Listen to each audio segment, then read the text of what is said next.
Hi hello നമസ്കാരം എല്ലാവർക്കും AZB അക്കാഡമിയിലേക്ക് സ്വാഗതം. അപ്പോൾ നമ്മളെല്ലാവരും പ്രതീക്ഷയോടെ നോക്കിക്കാണുന്ന ഒരു എക്സാം ആണ്, PSCയുടെ ഒരു നോട്ടിഫിക്കേഷൻ ആണ് എന്ന് പറയുന്നത് നമ്മുടെ ഡയറി എക്സാം എന്ന് പറയുന്നത്. അപ്പോൾ ഇതുമായിട്ട് ബന്ധപ്പെട്ട് നമ്മൾ എല്ലാവരുടെ ഒരു ഡൗട്ടാണ്, എങ്ങനെയാണ് നമ്മളിത് പഠിച്ചെടുക്കുക, എന്തൊക്കെയാണ് ഇതിൻ്റെ സ്പെഷ്യൽ ടോപ്പിക് എന്ന് എല്ലാവരും പറയുന്നുണ്ട്. അപ്പോൾ ഈ സ്പെഷ്യലായിട്ട് നമ്മൾ എന്തൊക്കെയാണ് ഫോക്കസ് ചെയ്യേണ്ടത്? ഇതിന് ഏറ്റവും പ്രധാനപ്പെട്ട ഇമ്പോർട്ടൻ്റ് ആയിട്ടുള്ള കാര്യം എന്ന് പറയുന്നത്, നമ്മൾ ഒരുപാട് വലിച്ചു വാരി പഠിക്കേണ്ട കാര്യമില്ല. കൃത്യമായി അവർ സിലബസ് തന്നിട്ടുണ്ട്, അത് പഠിച്ചെടുത്തു കഴിഞ്ഞാൽ റാങ്ക് ലിസ്റ്റിൽ നമ്മൾ ഉണ്ടായിരിക്കും. അപ്പൊ എന്ത് വേണം, നമ്മൾ കറക്റ്റായിട്ട് ആ സിലബസിനെ എന്ത് ചെയ്യുക, പഠിച്ചെടുക്കാനായിട്ട് ശ്രമിക്കുക. അപ്പോൾ ഒരുപാട് കാര്യങ്ങളിൽ നിന്ന് എവിടുന്നാ വരുന്നതെന്ന് അറിയാതെ പഠിക്കുന്നതിനേക്കാളും നമുക്ക് അടിപൊളിയായിട്ട് നേടാനായിട്ട് റാങ്ക് ലിസ്റ്റിൽ കയറാൻ പറ്റുന്നത് എങ്ങനെയുള്ളതാ, കറക്റ്റ് പ്രോപ്പർ സിലബസ് തന്നിട്ടുണ്ട്. ആ സിലബസിന്റെ അപ്പുറത്തേക്ക് ചോദിക്കാൻ ഒന്നും തന്നെ ഇല്ല. അപ്പൊ അതിനെ നമുക്ക് എന്ത് ചെയ്യാം, പഠിച്ചെടുക്കാം. അപ്പൊ മക്കളെ, നമ്മൾ വളരെ ഇമ്പോർട്ടൻ്റ് ആയിട്ട് അറിഞ്ഞിരിക്കേണ്ട കാര്യം എന്ന് പറഞ്ഞു കഴിഞ്ഞാൽ, നമ്മുടെ PSCയുടെ ഡയറി ഫാം ഇൻസ്ട്രക്ടർ ആ ഒരു പോസ്റ്റിലേക്ക് നമ്മൾ പഠിക്കുകയാണെന്നുണ്ടെങ്കിൽ, അതാണ് നമ്മുടെ ആവശ്യമെങ്കിൽ നമ്മൾ അതിന്റെ സിലബസ് അറിഞ്ഞ് തന്നെ പഠിക്കണം. മെയിൻലി ആ സിലബസിൽ നമുക്ക് രണ്ടായിട്ട് ഒന്ന് കാറ്റഗറൈസ് ചെയ്യാനായിട്ട് പറ്റും. മെയിനായിട്ട് പറയുന്നത് നമ്മുടെ സയൻസ് സബ്ജക്റ്റും കോർ ഡയറി റിലേറ്റഡ് ടോപ്പിക്കാണ്. അതായത് നമ്മുടെ സയൻസ് ടോപ്പിക്സ് മസ്റ്റാണ്, അതുപോലെ തന്നെ നമ്മുടെ ഡയറി എക്സാമുമായിട്ട് ബന്ധപ്പെട്ടതാണ്. അതുകൊണ്ട് തന്നെ എന്താണ്, 20 മാർക്ക് അങ്ങനെയും മാറ്റി വെച്ചിട്ടുണ്ട്. അപ്പൊ എന്തൊക്കെ കാര്യങ്ങൾ, ഏതൊക്കെ സയൻസ് സബ്ജക്റ്റ് ആണ് നമ്മൾ പഠിച്ചു വെക്കേണ്ടത്, എന്തൊക്കെ കാര്യങ്ങളാണെന്ന് നമുക്ക് നോക്കാം. അതിൽ നമ്മുടെ കോർ മെയിൻ ആയിട്ടുള്ള സബ്ജക്റ്റ് എന്ന് പറയുന്നത് എന്താണ്, ഡയറി സയൻസ് തന്നെയാണ് കേട്ടോ. ബേസിക് കാര്യങ്ങളാണ്. എന്നിരുന്നാലും നമുക്ക് അത്യാവശ്യം പഠിക്കാൻ തന്നെയുണ്ട്. സിലബസിൽ പറഞ്ഞിരിക്കുന്ന കാര്യങ്ങളൊക്കെ നമ്മൾ ഫോളോ ചെയ്ത് കഴിഞ്ഞാൽ നമുക്ക് ഉറപ്പാണ് റാങ്ക് ലിസ്റ്റ് എന്ന് പറയുന്നത്. സോ നമുക്ക് നോക്കാം. അപ്പോൾ നമുക്ക് എന്തൊക്കെയാണ് ഈ ഒരു കോർ സബ്ജക്റ്റിൽ നമ്മൾ മെൻഷൻ ചെയ്യേണ്ടത് അല്ലെങ്കിൽ പഠിക്കേണ്ടത് എന്തൊക്കെയാണെന്ന് ചോദിച്ചു കഴിഞ്ഞാൽ, പ്രധാനമായിട്ടും നമ്മൾ അറിഞ്ഞിരിക്കേണ്ടത് നമ്മുടെ ഡയറി ഡെവലപ്മെന്റുമായിട്ടുള്ള കാര്യങ്ങളാണ്. അതായത് നമ്മുടെ ഡയറി ഹിസ്റ്ററിയും കാര്യങ്ങളും ഒക്കെയാണ്. കോപ്പറേറ്റീവ് സിസ്റ്റം ഇൻ ഇന്ത്യയിലെ കേസ് ഒക്കെ നമ്മൾ എന്ത് ചെയ്തിരിക്കണം, നന്നായിട്ട് തന്നെ പഠിച്ചിരിക്കണം. ആൻഡ് ഓൾസോ പിന്നീട് നമുക്ക് അറിഞ്ഞിരിക്കേണ്ട മറ്റൊരു കാര്യം എന്ന് പറയുന്നത് എന്താണെന്ന് നോക്കിക്കേ, അതായത് നമ്മുടെ മിൽക്ക് പ്രൊഡക്ഷൻ, അതായത് മാനേജ്മെന്റ്, കാറ്റിൽ മാനേജ്മെന്റും അതുപോലെ തന്നെ ഷെഡ് ഡിസൈനും അങ്ങനെയുള്ള കാര്യങ്ങളൊക്കെ നമ്മൾ അറിഞ്ഞിരിക്കണം. ആൻഡ് ദെൻ നെക്സ്റ്റ് നമുക്ക് ഡീറ്റെയിൽ ചെയ്യേണ്ട അല്ലെങ്കിൽ പഠിക്കേണ്ട കാര്യം എന്ന് പറഞ്ഞു കഴിഞ്ഞാൽ, പ്രോസസ്സിങ് ആൻഡ് പ്രിസർവേഷൻ വളരെ ഇമ്പോർട്ടൻ്റ് ആണ്. അപ്പോൾ ഈ പറയുന്ന 5 മെയിൻ ടോപ്പിക്കിൽ നിന്ന് നമുക്ക് കിട്ടുന്നത് 20 മാർക്കാണ്. സോ അവിടെ നമ്മുടെ മിൽക്ക് കെമിസ്ട്രിയും പാസ്ചറൈസേഷനും ഒക്കെ ഡീറ്റെയിൽ ചെയ്യേണ്ട ആവശ്യമുണ്ട്. അതൊക്കെ നമ്മൾ പഠിച്ചെടുക്കണം. ആൻഡ് ദെൻ നെക്സ്റ്റ് വൺ വരുന്നത് നമുക്ക് ടെക്നോളജി ആൻഡ് പ്രൊഡക്ഷൻ ആണ്.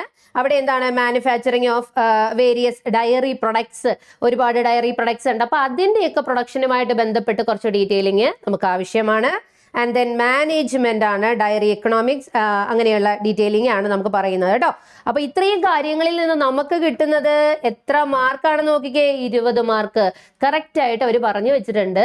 ഈ 5 മെയിൻ ടോപ്പിക്കിൽ നിന്ന് നമ്മൾ പറയേണ്ട അല്ലെ പഠിക്കേണ്ട കാര്യങ്ങളൊക്കെ കവർ ചെയ്തിട്ടുണ്ട് എന്നുണ്ടെങ്കിൽ നമുക്ക് കിട്ടുന്ന എത്ര മാർക്കാ, 20 മാർക്കാണ് അല്ലേ. നമ്മൾ വലിയ ഒരു ഗൈഡ് എടുത്ത് വെക്കുകയാണ്, പേജുകളുടെ എണ്ണം പോലും തിട്ടപ്പെടുത്താൻ പറ്റാത്തത്ര വലിയ ഒരു ഗൈഡ് എടുത്ത് വെച്ച് ഇങ്ങനെ പഠിക്കുകയാണ് നമ്മൾ PSCക്ക്. അപ്പം നമ്മൾ ചില എക്സാമുകൾ അറിഞ്ഞു പഠിക്കുക എന്ന് പറയും. അതുപോലെ തന്നെ ഈ ഒരു എക്സാം നമ്മളൊന്ന് അറിഞ്ഞു പഠിച്ചു കഴിഞ്ഞാൽ നമുക്ക് നേടിയെടുക്കാനായിട്ട് പറ്റും.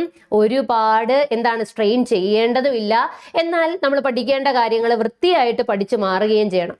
ഓക്കെ, അപ്പോൾ നമ്മുടെ കോർ സബ്ജക്റ്റിൽ നിന്ന് 20 മാർക്ക് നമുക്ക് ഇങ്ങനെ തന്നെ ലഭ്യമായിട്ടുണ്ട്. ആൻഡ് ദെൻ നെക്സ്റ്റ് വൺ വരുന്നത് നമ്മുടെ ജനറിക് ടോപ്പിക്കുകളാണ്. സയൻസ് ആണ് നമുക്ക് ഓൾമോസ്റ്റ് വരുന്ന സബ്ജക്റ്റുകൾ, അതായത് physics, chemistry, biology and also maths, ഇതും കൂടി ഇൻക്ലൂഡ് ചെയ്ത് വരികയാണ് ബാക്കിയുള്ള പോർഷൻ. അപ്പോൾ അതിൻ്റെ അകത്ത് നമ്മൾ മെയിൻലി എന്തൊക്കെയാണ് ഡിസ്കസ് ചെയ്യേണ്ടതെന്ന് ചോദിച്ചു കഴിഞ്ഞാൽ, ഈ പറഞ്ഞ സബ്ജക്റ്റുകൾ തന്നെയാണ്. ഫിസിക്സിൽ നിന്ന് നമുക്ക് നല്ല ഒരു ശതമാനം 20 മാർക്കോളം വരുന്നുണ്ട്. ആൻഡ് ദെൻ ബയോളജി, അതായത് ബോട്ടണി, സുവോളജി എന്ന് തിരിച്ചിട്ടുണ്ട്. അവയിൽ നിന്ന് നമുക്ക് 10 മാർക്ക് വീതം നമുക്ക് ലഭ്യമാകും. ആൻഡ് ദെൻ കെമിസ്ട്രി ആണ്. കെമിസ്ട്രി കുറച്ച് വാസ്റ്റ് ആയിട്ട്, കുറച്ച് ഡീറ്റെയിൽഡ് ആയിട്ട് കെമിസ്ട്രിന്ന്, അതായത് നമുക്ക് ഈ ഒരു പഠിക്കാനുണ്ട്, ടോപ്പിക്സ് കവർ ചെയ്ത് പോകാനുണ്ട്. ആൻഡ് ദെൻ മാത്സ് ആണ്. മാത്സിലെ set, matrix, probability, differentiation, binomial theorem, ഇതെല്ലാം ഇമ്പോർട്ടൻ്റ് ആണ്. അപ്പോൾ ഇതെല്ലാത്തിൽ നിന്നും നമുക്ക് കിട്ടുന്നത്, ഓരോ സബ്ജക്റ്റിൽ നിന്ന് 20 മാർക്ക് വീതമാണ്. ഓക്കെ, അപ്പോൾ കറക്റ്റ് ആയിട്ട് അവർ ടോപ്പിക്കിൽ പറഞ്ഞിട്ടുണ്ട്, ഇന്ന കാര്യം നിങ്ങൾ പഠിക്കണം, ഇവിടുന്ന് ഇത്ര മാർക്ക് ഉറപ്പാണ്. അതും വളരെ ചെറിയ, അതായത് വളരെ വിപുലമായി കിടക്കുന്നതല്ല എന്നുള്ളതാണ് ഇവിടുത്തെ പ്രത്യേകത എന്ന് പറയുന്നത്. കൃത്യമായി നമ്മൾ പഠിച്ചു മാറിക്കഴിഞ്ഞാൽ നമുക്ക് എന്താണ് ജോലിയിൽ പ്രവേശിക്കാനായിട്ട് കഴിയും. അപ്പോൾ ഒരുപാട് എന്താണ് നമ്മുടെ ഡിഗ്രി ബേസ്ഡ് എക്സാമുകൾ എല്ലാവരും മത്സരിക്കുകയാണ്, കിടന്ന് കൂട്ട ഇടി നടത്തുകയാണ് അല്ലേ. അപ്പൊ അങ്ങനെയുള്ളവര് പലപ്പോഴും എന്താണ് ഇങ്ങനെയുള്ള ചില എക്സാമുകളെ കാണാറില്ല, മറന്നുപോകും, അല്ലെങ്കിൽ അറിയുന്നില്ല എന്നുള്ളതാണ് സത്യം.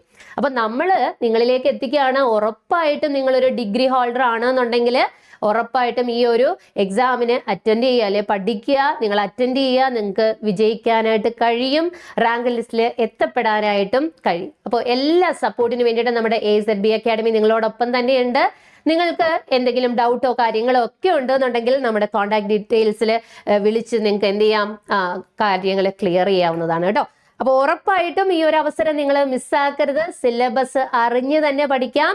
അപ്പോൾ നമുക്ക് മറ്റൊരു ക്ലാസ്സിൽ വീണ്ടും കാണാം. Thank you so much.